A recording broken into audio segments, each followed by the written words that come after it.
여러분 안녕하십니까? 중국 하면은 가장 먼저 떠올려지는 이미지는 무엇이겠습니까?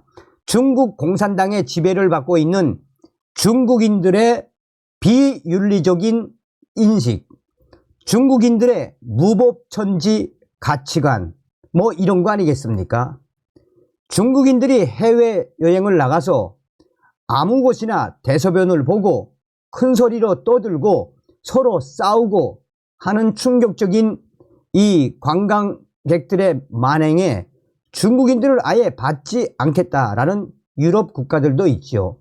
그뿐이겠습니까? 중국인들이 이 먹는 거 가지고 얼마나 많은 장난을 합니까? 중국을 대표하는 맥주의 오줌, 또 김치의 충격적인 이물질, 호거, 중국 음식인 호거 재료에 자칫 잘 먹으면 이 장에 큰 병이 생길 수도 있다라는 소식도 나왔죠.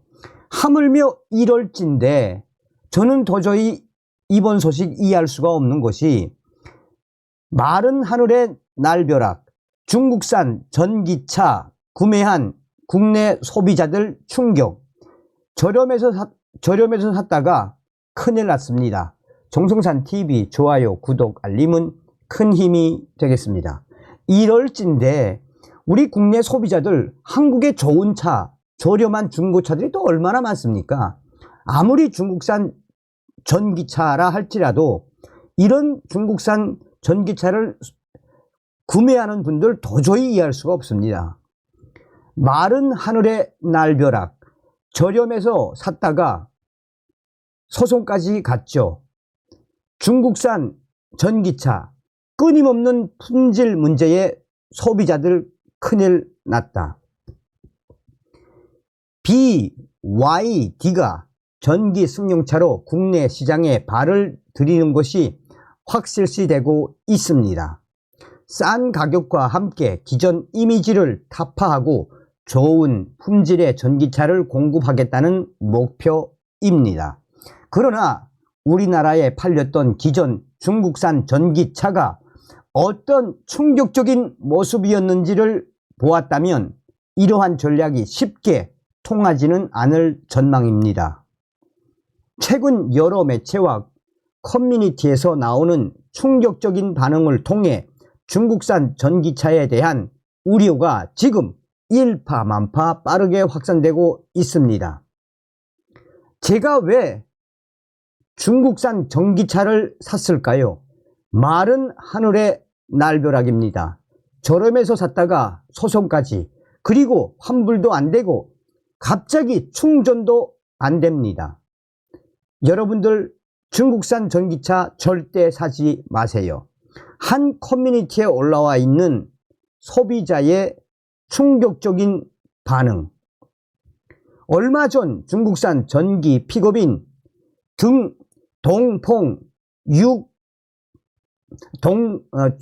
얼마 전 중국산 전기 픽업인 동풍 리치 6, 이 차에 대한 불만 섞인 목소리가 여기저기서 터져 나오고 있습니다. 이 차뿐만 아니라 또 다른 중국산 전기차도 비슷한 문제가 계속해서 제기되고 있는 상황입니다. 싸고 좋다고 해서 샀더니 중국산 픽업 트럭의 뒤통수, 중국산 등풍 리치 6, 이 차는 최대 적재량 700kg까지 실을 수 있는 픽업 트럭으로 최고 출력 177마력, 최대 토크 44.4kgm을 발휘할 수 있는 전기 모터 시스템을 탑재하고 있습니다. 크기가 비슷한 렉스턴 스포츠와 비교하면 출력은 낮지만 토크는 소폭 높으며 300kg이나 더 많이 실을 수 있습니다. 여기에 지난해 서울시 기준 4천만원대에 구입이 가능한 점도 부각되면서 적지 않은 관심을 끌었습니다.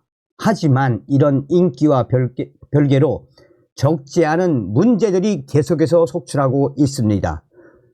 중국산 전기자동차 리치 6, 구매한 한 소비자는 구매 한 달도 채 되지 않은 지난해 3월 4개월 가까이 운영하지 못하고 차를 주차장에만 둬야 했습니다. 이유는 여러 가지였습니다. 먼저 중국 전기차를 인도받는 시점부터 심상치 않았습니다. 검수 과정에서 새 차답지 않은 흠집과 노 발생이 발견됐고 도장도 완성차답지 않은 부분이 보였습니다. 글러브 박스는 조명이 있어야 할 자리에 단자만 덩그러니 놓여 있었으며 실내등은 일반적인 조작과 완전히 반대로 작동이 됐습니다. 주행 측면에서는 더 큰 문제가 확인이 됐습니다.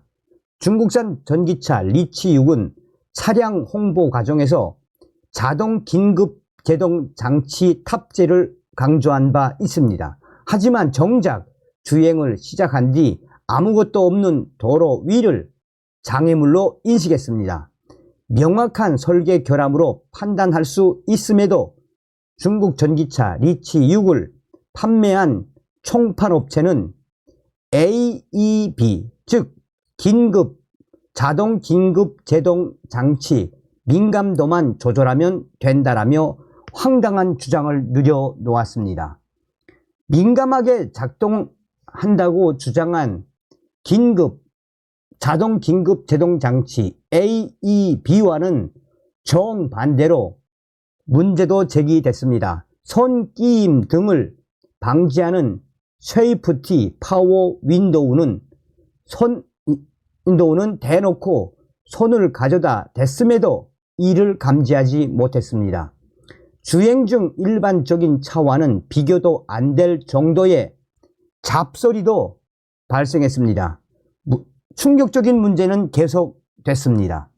해당 차량은 차대 번호가 2번이나 변경이 됐으며 개인이 변경한다면 처벌받을 정도로 중요한 것을 총판업체가 이런저런 사유를 들며 계속해서 바꿨습니다. 차량 취급 설명서는 차주가 요구하고서야 받을 수 있었습니다.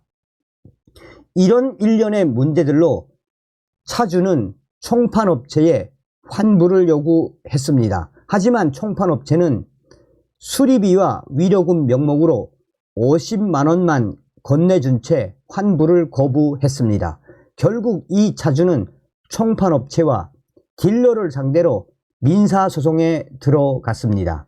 특정 차종만이 그런 것이 아니다.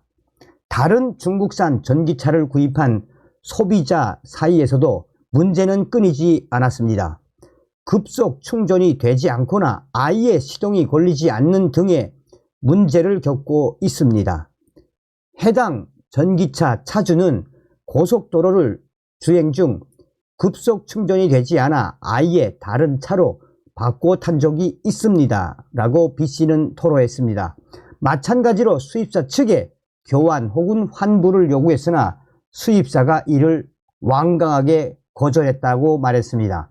한국 시장에 진출한 중국 전기차의 전략은 국산 전기차 대비 비교적 싼 단가에 보조금까지 지원받아 가격 경쟁력을 높이는 것이었습니다.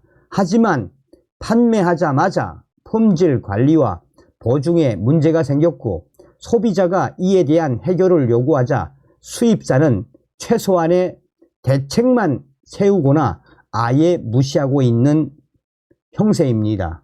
여기에 올해 전기차 보조금 지급 기준이 강화되면서 싼 가격을 내세웠던 중국산 전기차에 대한 관심은 점점 차가워지고 있습니다.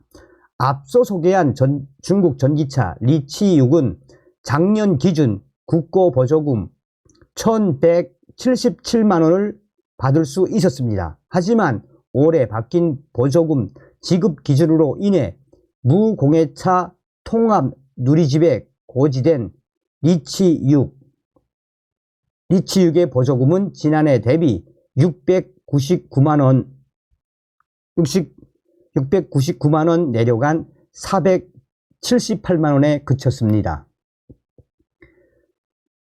BYD가 국내 출격을 위해 인증 절차를 밟고 있지만 이에 대한 반응은 극명하게 다릅니다.